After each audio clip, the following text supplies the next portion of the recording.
Hello ji, good morning everyone, welcome back to our channel. हमारे channel का नाम है फाइंड योरसेल्फ। कैसे हैं आप लोग? कैसे जा रहे हैं आप लोगों के दिन? अभी है सुबह सुबह का टाइम, बच्चे गए हैं स्कूल, बच्चों के डैडी गए हैं जॉब पे, स्कूल बसेस इधर उधर जा रही हैं, लोग अपने काम पे जा रहे हैं। आज मेरे पास टाइम है, मैंने सोचा चलो वॉक कर लेते हैं। फ़िलहाल वॉक कर रही हूँ। अपनी हेल्थ का ध्यान रखना अपना ही काम है, इसीलिए बाहर का मौसम बहुत ही सुपर ऑसम, बिल्कुल बढ़िया वाला हो रहा है। जैसे कि अभी आप लोग देख सकते हैं, ऑफ कोर्स मौसम अच्छा है तभी मैं वॉक पे निकली हुई हूँ। ना गज़ब का मौसम हो रखा है ना। बस फ़िलहाल अभी वॉक पे निकली हुई हूँ, थोड़ा सा हेल्दी वॉक हो जाए, उसके बाद घर जाके थोड़ी स्ट्रेचिंग करूँगी बॉडी की, माइंड की।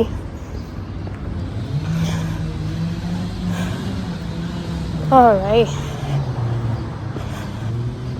चलिए। लोगों के ना काम भी चल रहा है, पता है, यहाँ पे रूफिंग का काम चल रहा है, शिंगल्स वगैरह बदल रहे हैं लोग, क्योंकि अभी थोड़े दिन में गर्मियाँ आने वाली हैं, तो ये बहुत अच्छा टाइम है शिंगल्स वगैरह चेंज करने का। फिर उसके बाद बारिश आ जाएगी, यू नो। जैसे मैं वहाँ पे होता था ना, वहाँ पे बर्फ़ गिरने से पहले लोग चेंज करवा लेते थे, बस ठीक में यहाँ पे भी। वहाँ बर्फ़ का प्रॉब्लम था, यहाँ पे पानी, बारिश बारिश।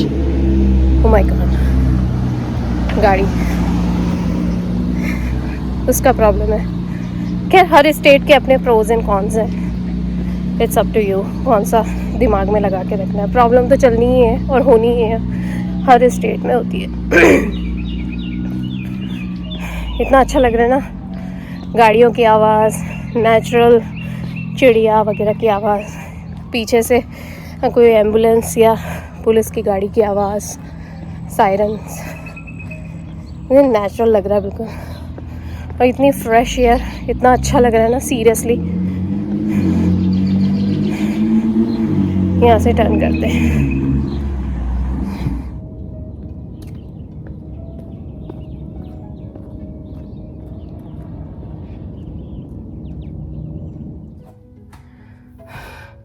ट्वेंटी 25 मिनट्स का वॉक, 1.5 माइल चल के आई हूँ।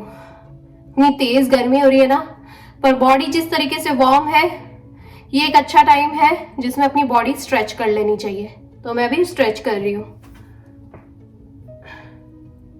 अच्छा, ये वाली जो एक्सरसाइज है, बहुत सारे लोग मुझसे पूछते हैं कि ये दरवाजे में तुम खड़े होके क्या करती हो, तो मैं आप लोगों को बता दूं, ये मैं हम्स के लिए काम करती हूँ।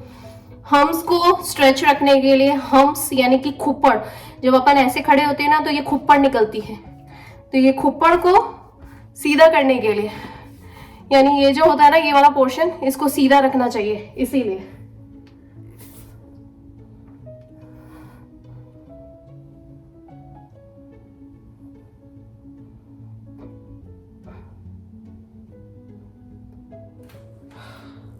अब थोड़े से जंपिंग जैक्स कर लेती हूँ।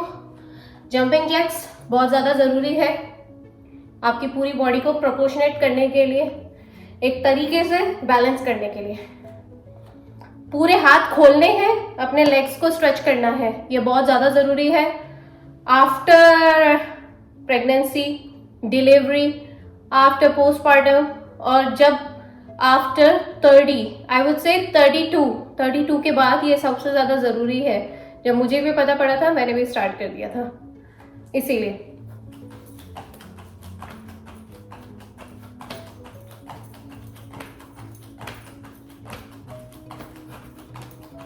कंटिन्यूशन में करना है।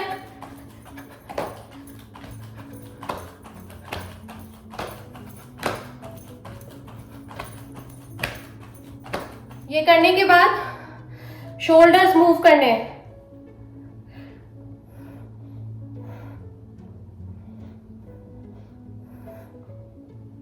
क्लॉकवाइज, फिर एंटी क्लॉकवाइज। यहां से साइड से देखेंगे तो ऐसे जाएगा, ऐसे 5 राउंड इस साइड, 5 राउंड इस साइड, फिर 5 राउंड इस साइड, फिर 5 राउंड इस साइड। सेम टू सेम इस कॉर्नर पे भी करना है, इस वाले शोल्डर पे भी करना है।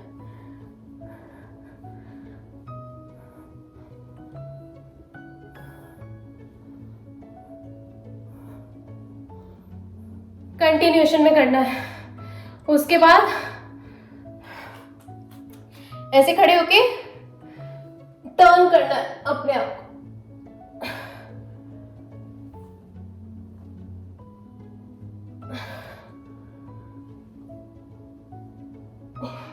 ये मेरी डेली एक्सरसाइज है जो मैं करना पसंद करती हूँ, क्योंकि कभी आपने नोट करा है कि कितनी बार अपनी बॉडी में से खट खट खट की आवाज आने लग जाती है?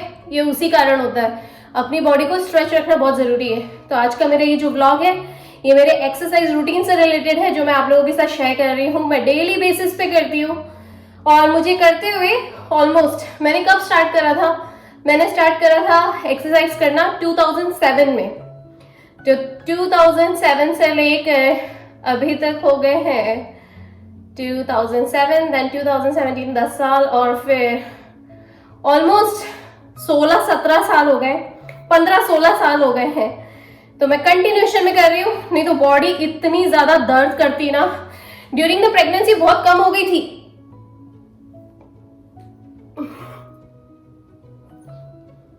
और कोई भी एक्सरसाइज का कोई पर्टिकुलर रूल नहीं है, मैं आपको बता दूं। एक बता देती हूँ, बहुत बड़ी बात है, सीक्रेटिव है। कोई भी एक्सरसाइज का पर्टिकुलर रूल नहीं होता है। आप अपनी बॉडी में जहां आपको दर्द होता है बस पर्टिकुलर उसी पैटर्न को पकड़ के आपको स्ट्रेच करना है। आप जितना ज्यादा स्ट्रेच करोगे, उसको मोल्ड करोगे, आपको बहुत अच्छा लगेगा। और ट्रस्ट मी, जो एक्सरसाइज रेगुलर बेसिस पे करता है ना, नॉट फिटनेस फ्रीक वाला, पर जो रेगुलर बेसिस पे करता है, विदाउट एक्सरसाइज आपको बहुत अजीब अजीब सा लगेगा, लेकिन एक्सरसाइज के साथ आपकी बॉडी वैसी ही रूटीन में चली जाती है। अगर आप किसी दिन स्किप करते हो या नहीं कर पाते हो, आपकी बॉडी दर्द करेगी। सेम टू सेम मेरे साथ भी होता है। अगर मैं एक्सरसाइज नहीं करती हूँ ना सुबह के टाइम पे, या स्ट्रेचिंग नहीं करती हूँ, मुझे बहुत अजीब अजीब सा फील आता है। मुझे लगता है मैं बीमार होती ही जा रही हूँ। सच्ची में बहुत फर्क पड़ता है। तो जितना ज्यादा एक्सरसाइज करोगे, बॉडी को स्ट्रेच करोगे और मेडिटेशन करोगे, उतना अच्छा रहेगा। मेडिटेशन बैठ के किया जाता है, जो कि अनुलोम विलोम या ब्रीदिंग से रिलेटेड, या अपनी ऐसी वाली एक्सरसाइज, ये वाली स्ट्रेचिंग, सूर्य नमस्कार, ये सारी चीजें आप डिवाइड कर सकते हो। अगर मंडे ट्यूसडे को डिफरेंट करा है, वेडनेसडे थर्सडे को डिफरेंट करा है, फ्राइडे सैटरडे को डिफरेंट करा है, संडे वैसे ही आपकी बॉडी थोड़ी रिलैक्स मांगती है, तो 1 दिन का ब्रेक लो, 2 दिन का ब्रेक लो, 5 दिन तो एक्सरसाइज करो, 4 दिन तो एक्सरसाइज करो ही करो। उससे आपकी बॉडी रूटीन में आनी शुरू हो जाएगी और आपको एक्सरसाइज रूटीन बनता ही चला जाएगा। ट्रस्ट मी, ये मेरा एक बहुत प्यारा सा नोट है एज अ मॉम ऑफ 2 और टुवर्ड्स 40 की तरफ बढ़ते हुए। तो ये अपना एक बहुत बड़ा सूत्र मैं आप लोगों के साथ शेयर कर रही हूँ। डेफिनेटली शेयर करना। और हाँ, वीडियो अगर पसंद आए, like share subscribe and comments. यार इतनी मेहनत से बनाते हैं, उसको अप्रिशिएट तो करो। इसीलिए, और अपने हुनर को कभी भी पीछे नहीं छोड़ना चाहिए। ट्रस्ट मी, चाहे कोई भी हुनर हो, हमेशा आगे बढ़ते रहना चाहिए। ये एक मोटिवेशनल नोट भी है आप लोगों के साथ, जो हमेशा शेयर करती रहती हूँ। चलिए, मैं थोड़ा सा रिलैक्स करती हूँ, एक्सरसाइज करती हूँ जो मेरी बची हुई है। और मुझे नोटिफिकेशन भी आ गया, और क्या बोलते हैं 1.50 के ऊपर और कोई से भी स्टेप्स जुड़ गए, जिसकी वजह से 1.77 हो गए। ये रहा। Oh my God. चलिए, मैं अपनी बची हुई एक्सरसाइज करती हूँ।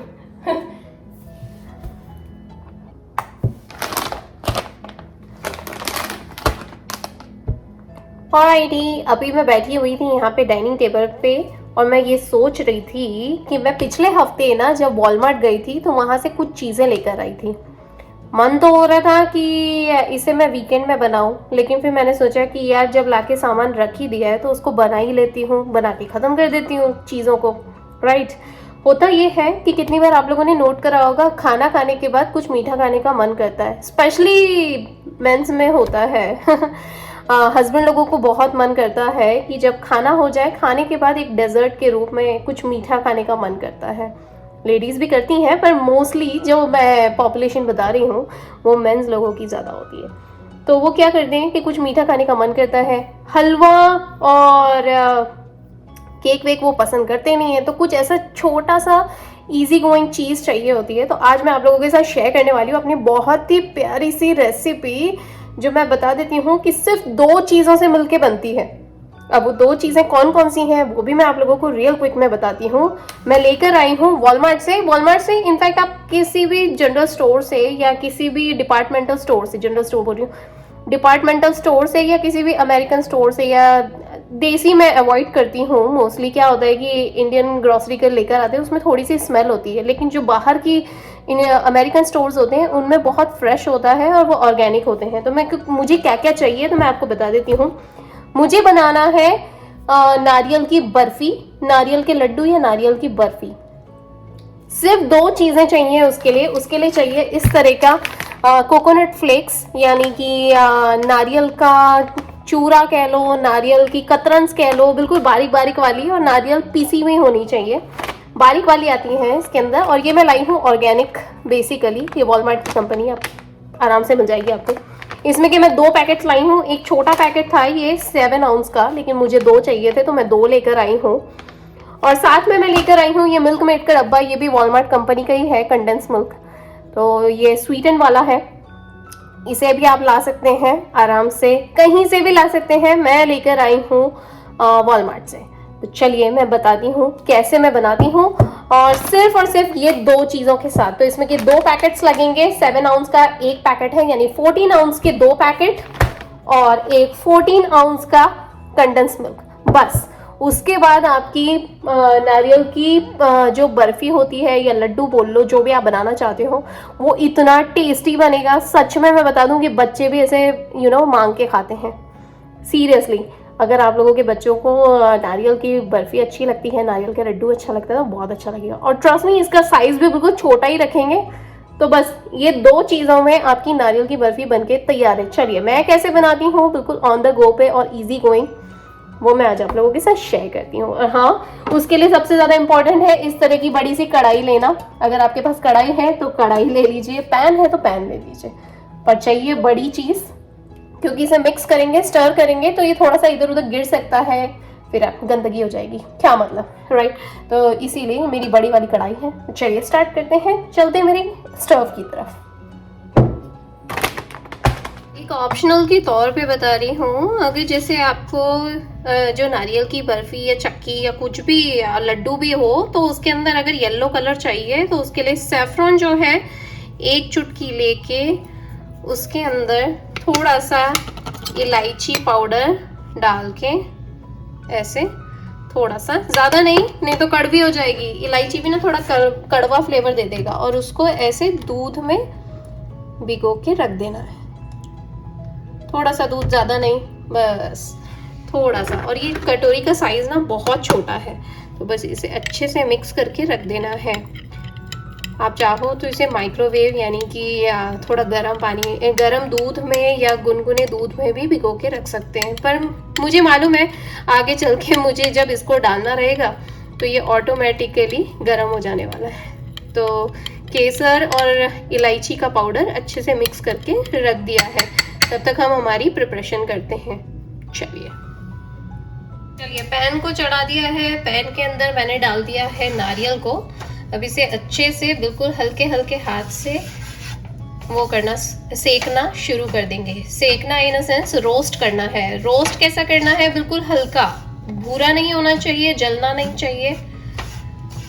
और इसको बस हिलाते रहेंगे, इस तरीके से स्टर करते रहेंगे, ड्राई स्टर, तो ये वो नहीं होगा, जलेगा नहीं, चिपकेगा नहीं तो इसे भी चिपकते देर नहीं लगती है, जल जाएगा नारियल का बूरा।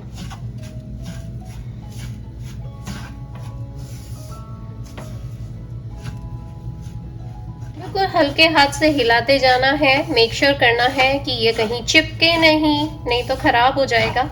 और पता है क्या, इस तरीके से एक बार का सेकने से ये होता है कि इसके अंदर कोई एक्स्ट्रा नमी, एक्स्ट्रा ऑयल वगैरह जो भी होता है ना, वो ये रोस्ट करने से उड़ जाता है। तो इससे आपकी बर्फ़ी, लड्डू, जो भी आप बनाना चाहते हैं, चक्की बनाना चाहते हैं, वो एकदम खिली खिली बनेगी, बिखरी बिखरी बनेगी। जैसे ही मुंह में लेंगे वो घुलने से लगेगी। बिल्कुल कहते हैं ना कि कितनी बार कि ये मिठाई ली और मुंह में घुल गई, ठीक वैसे ही। तो इसीलिए इसे पहले अच्छे से सेक लेना है। और कंटिन्यू हिलाना है, नहीं तो ये बहुत जल्दी चिपक जाएगा या जल जाएगा। नॉन स्टिक हो या स्टेनलेस स्टील हो, उसमें चिपकने का डर बहुत ज़्यादा रहता है, इसीलिए। चलिए, अब मुझे लगता है कि यहाँ पे मेरा ये नारियल का जो चूरा है वो सीख गया है। इसे एक पैन में निकाल के रख देते हैं और हम हमारे जो कंडेंस मिल्क की प्रोसेस है उसको तैयारी करते हैं, उसके सॉल्यूशन की तैयारी करते हैं। मेरा पैन खाली हो गया है। अब इसके अंदर डाल रही हूँ मैं ये वाला अपना कंडेंस मिल्क। कंडेंस मिल्क पूरा का पूरा एक जो मैंने बताया, बस वही उसके अंदर डालना है। केन इसको अच्छे से खाली कर लेंगे। कंडेंस मिल्क ना जब कैन के अंदर रहता है ना तो बहुत ज़्यादा गाढ़ा होता है, तो उसे पहले निकाल लेते हैं। थोड़ा सा गर्म होगा तो वो थोड़ा लूजन हो जाए। कंडेंस मिल्क निकाल लिया है। कंडेंस मिल्क को हल्के हल्के हाथ से इसे स्टर करेंगे और फिर जो केसर और इलायची का जो एक छोटा सा सॉल्यूशन बना के रखा था, मिक्सचर बनाया था कटोरी के अंदर, उसे इसके अंदर डाल देंगे। देखा, बस इसे अच्छे से मिक्स करना है। एक बार अच्छे से इसके अंदर थोड़ा बॉइलिंग आ जाए,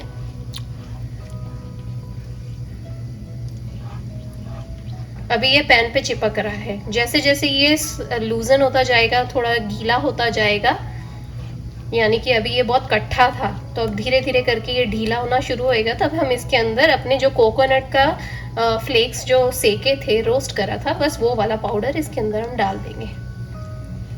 फ्लेक्स, ये देखो बबल्स आ रहे हैं ना, इसका मतलब ये गर्म हो रहा है। और देखो इसने पैन भी छोड़ना शुरू कर दिया, इसका मतलब अब ये ढीला होता जा रहा है, लिक्विडी फॉर्म में आ रहा है। और ये काफ़ी अच्छा खासा सॉल्यूशन है लिक्विड कंडेंस मिल्क का, जो 14 आउंस का है। तो 14 आउंस का कंडेंस मिल्क और 14 आउंस का नारियल यानी कोकोनट फ्लेक्स, तो ये बराबर रेशियो, बराबर क्वांटिटी लेके अगर आप बनाएंगे तो आपका नाप हमेशा परफेक्ट रहेगा। अब इसके अंदर कोकोनट फ्लेक्स डाल देते हैं।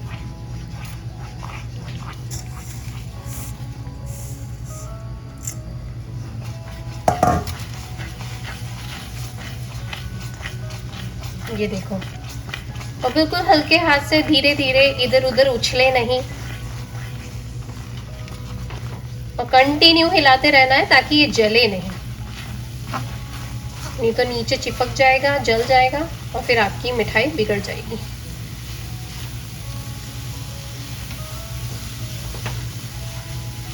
ये देखो, अच्छे से मिक्स होने के बाद ना ये नॉन स्टिक ही छोड़ देता है।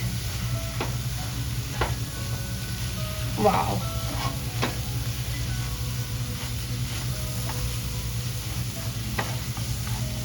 चलो मिठाई एक बार बन जाए उसके बाद इसे, आपके पास अगर इस तरह की ट्रे है, कांच की ट्रे या कांच का पैन, कांच का स्टोरेज कंटेनर, तो उसके अंदर कुछ लगाने की ज़रूरत नहीं है, बस इस तरीके से डालना है। आपका जो कोकोनट फ्लेक्स वाला जो आपका मिक्सचर तैयार हुआ है, बस उसे अच्छे से डाल के फैलाना है इवनली, कुछ करने की ज़रूरत नहीं है। और इसमें घी तो लगता ही नहीं है, घी और पानी का कोई काम नहीं है इस मिठाई के अंदर। देखा ना, सिर्फ 2 चीज़ों से मिलके बन गई है। और वो जो मैंने केसर डालने का जो आइडिया बताया ना, वो ऑप्शनल होता है, अगर चाहो तो डालो, चाहो तो ना डालो। केसर डालने से स्वाद अच्छा आता है, गर्मी हो जाती है, जब आप खाते हैं तो बॉडी के अंदर एक गर्मी सी महसूस होती है, और इलायची डालने से स्वाद जो है निखर के आ जाता है, इसीलिए। तो यहाँ पे हमारी मिठाई भी बनके तैयार हो गई है। अब इसे अच्छे से मिक्स कर देते हैं, फैला देते हैं। अब इवनली करके इसे फैलाना है और अच्छा कट्ठे हाथों से इसको दबाना है, प्रेस करना है ताकि ये जम जाए, क्योंकि ये सूखेगा, सूख के ये जमना शुरू हो जाएगा। क्योंकि इसमें जो कंडेंस मिल्क है ना, वो बेसिकली है तो शुगर ही, चाशनी का रूप, तो वो अपने आप ही नीचे सेटल डाउन और सूखनी शुरू हो जाएगी। इसीलिए इसे इवनली दबाना है।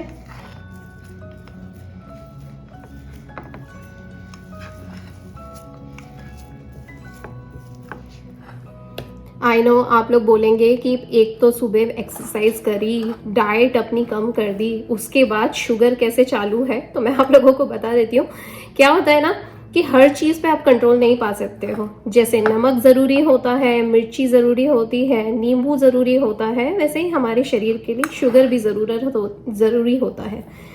तो ज़्यादा नहीं खाना है, पर अगर थोड़ा सा खा लिया मन खुश करने के लिए और मुंह का स्वाद ठीक करने के लिए, तो उसमें कोई बुराई नहीं है। पर हाँ, क्वांटिटी हमेशा कम रखनी है। ये नहीं कि खुशी के मारे ढेर सारा खा लिया इसीलिए चलिए, यहाँ पे मेरी अच्छे से मैंने जो अपनी मिठाई बनाई है उसे अच्छे से मैंने प्रेस कर दिया है। ये देखो, प्रेस कर दिया है। अब इसके ऊपर डेकोरेशन के लिए मैं डाल रही हूँ ये आलमंड फ्लेक्स। आलमंड फ्लेक्स आप चाहो तो आलमंड फ्लेक्स डाल सकते हो, काजू फ्लेक्स डाल सकते हो, ऑप्शनल है, कोई ज़बरदस्ती नहीं है और कोई इंग्रेडिएंट नहीं है। इंग्रेडिएंट इसके सिर्फ दो हैं, एक तो कंडेंस मिल्क और दूसरा कोकोनट फ्लेक्स ऑफ कोर्स। तो बस हमारी मिठाई यहाँ पे तैयार हो जाएगी और इसमें भी कुछ ज़्यादा टाइम नहीं लगने वाला। अल्टीमेटली यानी कि सिर्फ 10 मिनट, अगर पंखे में रख दिया तो सिर्फ 10 मिनट, एसी में रख दिया 10 मिनट और फ्रिज में रख दिया तो वो तो सुपर क्विक, यानी कि हार्डली कुछ 5 मिनट में या शायद उससे भी ज़्यादा। ये जितनी जल्दी सूखेगा उतनी जल्दी जम जाएगा। तो यहाँ पे हमारी मिठाई, और मैं अभी इसको 10-15 मिनट बाद जब काटूंगी, काट के मैं आप लोगों को दिखाऊंगी कि कितनी खूबसूरत बनी है ऑफ कोर्स। चलिए,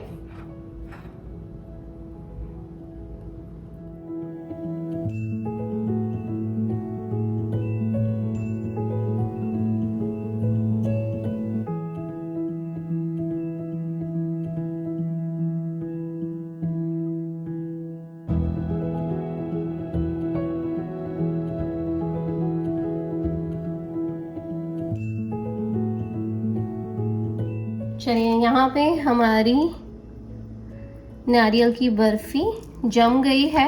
इसे काट देते हैं। काटने के लिए आप कोई भी साइज काट सकते हैं। मैं तो इसे एकदम मीडियम छोटे साइज में काट रही हूँ ताकि आराम से खवा भी जाए और ज़्यादा पीस बन जाएंगे इसके, क्योंकि इतना मीठा खवाता नहीं है एकदम से, इसीलिए। नाइफ से काट सकते हैं या फिर बटर नाइफ से काट सकते हैं। ये देखो, मैं इसे बाद में काट लूंगी, पहले मैं आप लोगों को इसको दिखाती हूँ कि ये कैसी लग रही है। उठा के दिखाती हूँ।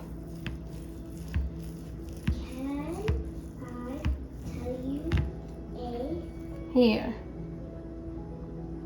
अब मैं इसे काट के दिखाती हूँ। ये ला छोटा सा पीस।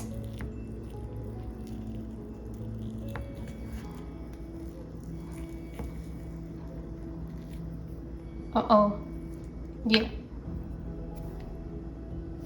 बनी ना मस्त, एकदम बिखर जाए। ये देखो, निकालते हुए बिखर गई। बहुत ही अच्छी बनी है। अब इसे मैं भगवान को भोग लगा दूंगी।